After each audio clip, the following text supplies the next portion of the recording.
السلام علیکم پیارے بھائی دوستو، آج میں آپ کو دائرہ اور قطر سمجھاؤں گا۔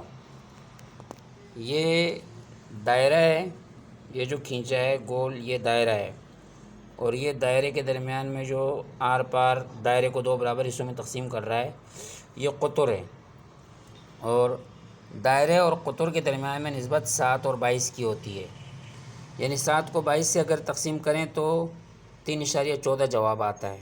مطلب یہ ہے کہ قطر جو ہے وہ اپنے دائرے سے 3.14 گنا چھوٹا ہے اور دائرہ اس سے بڑا ہوتا ہے۔